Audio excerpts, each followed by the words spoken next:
Répéter inlassablement les mêmes enchaînements. À quelques semaines des Jeux de Tokyo, Nicolas Delmotte travaille encore et encore pour ne rien laisser au hasard. Même s'il s'agit de sa première Olympiade, il est lucide sur son rôle. Un bon cavalier, surtout, il doit garder la tête froide, il doit être à l'écoute de son cheval, il doit toujours composer avec son cheval, ressentir si son cheval il est en forme pour adapter le travail pour son cheval.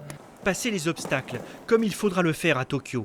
La séance du jour est à la hauteur de ses espérances. Elle ravit aussi l'entraîneur, satisfait du travail de Nicolas. Qui sait construire ses chevaux, qui sait préparer ses compétitions, qui a un très grand respect du cheval, c'est une de ses grandes qualités. Il force jamais un cheval et il prend les choses au fur et à mesure, avec sérénité. Et voici le cheval avec lequel il se rendra au jeu. Urvoso.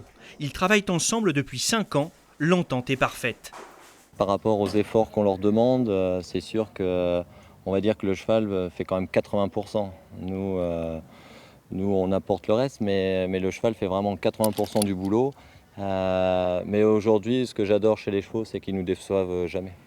Urvoso s'apprête à faire 19 heures d'avion pour rejoindre la capitale japonaise. Alimentation, soins, préparation, Claudia veillera sur lui 24 heures sur 24.